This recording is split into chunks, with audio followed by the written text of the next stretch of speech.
Hello and welcome back. This is Metal Rocker 86, here again with another review. This week is going to be a tribute to the legend David Crosby, so I will review Deja Vu from Crosby, Stills, Nash & Young. Originally there were only three of them, David Crosby, Stephen Stills, and Graham Nash, and they went by Crosby, Stills, and Nash. They had all come from previous bands, David Crosby from the Byrds, Stephen Stills from Buffalo Springfield, and Graham Nash from the Hollies. They formed in 1968.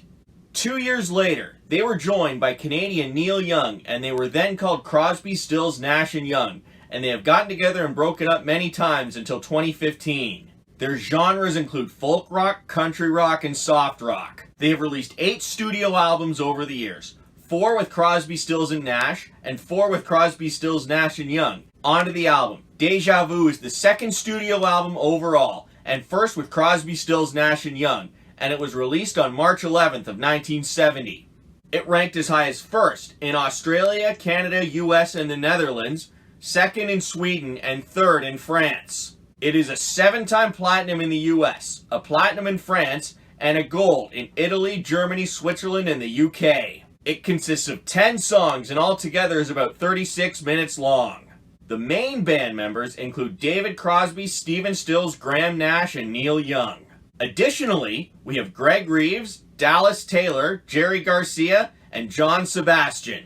Now on to the songs. This first one is moderately slow. It was written and sung by Stephen Stills, and it was also released as a single. It's called Carry On. Instrumentation. This one is very soothing, with the main focus on the guitars and the background percussions, and they give off a feel of Peace Like a River by Paul Simon. The instrumentation actually changes at the halfway mark with a guitar solo with some keyboard and percussion in the background, and they give off a feel of The Doors' Light My Fire.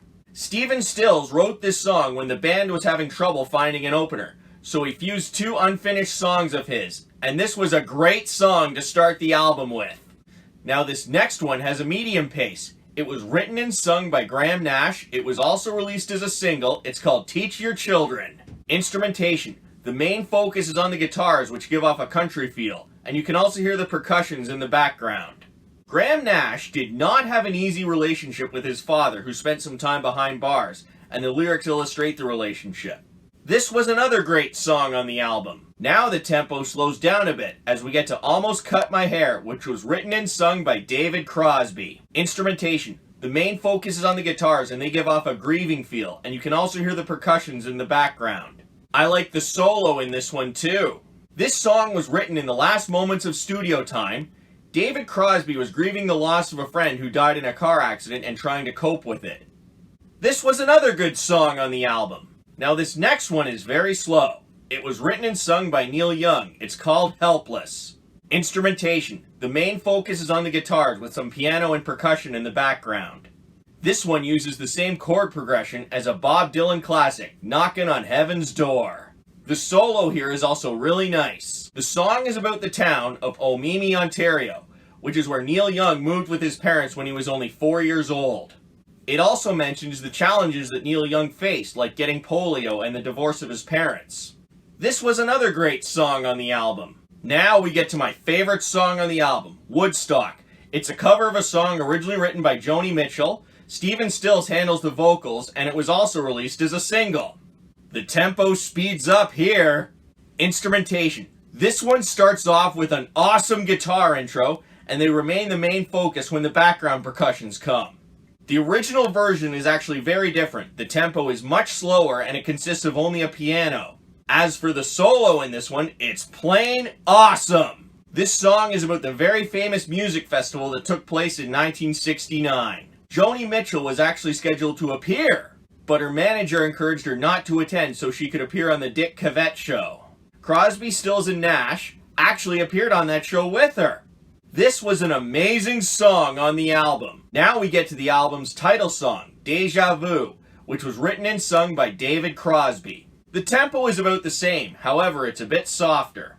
Instrumentation. The main focus is on the guitars and they're quite catchy, and there are some background percussions. This song was actually inspired when David Crosby went out sailing and felt he'd done it before and knew exactly what to do. This was another good song on the album. Now the tempo really slows down as we get to Our House, which was written and sung by Nash and also released as a single. Instrumentation. The main focus is on the piano in this one, and it sounds quite soothing, and you can hear the bass and percussion in the background. Nash wrote this song about the house he shared with Joni Mitchell, and he was very happy living with her. This was another good song on the album. This next one is also quite slow. It's called 4+20, and it was written and sung by Stephen Stills. Instrumentation. This one only consists of a guitar, and it sounds very soothing. The lyrics describe a guy who grew up in poverty, and as an old man, he's alone and wants his life to end. This was a good song on the album. Now we get to Country Girl, Whiskey Boot Hill, Down, Down, Down, and Country Girl, I Think You're Pretty. The tempo is also very slow, and it was written by Neil Young and sung by all four. Instrumentation. The main focus is on the soothing guitar and the background percussions for the most part. There are also some parts with piano and organ and a harmonica at the end. I really like the solo in this one too. The song is split up into 3 parts. The first part is actually an unfinished song that Neil Young was writing about a waitress he really liked. The second part was from an unreleased song he did with Buffalo Springfield, Where Hard Times Have Come. The last part is where he's just saying how he likes the way the waitress looks. This was another good song on the album. Now the tempo really speeds up as we get to the final song on the album, Everybody I Love You. It was written by Stephen Stills and Neil Young and sung by Stephen Stills, David Crosby, and Nash. Instrumentation. The main focus is on the very catchy guitars with some background percussions. I feel like this song is trying to send a message, and that's to love yourself, because how can you love someone else if you don't? This was a great song to end the album with, and it really ends on a bang. So what did I like about this album? I really enjoyed this one. The songs were all very well written, they got the order right, the instrumentation sounded really good, and I really enjoyed the variety on the vocals. There isn't anything to change about this album. To conclude this, I definitely recommend Deja Vu, and I know you will enjoy it.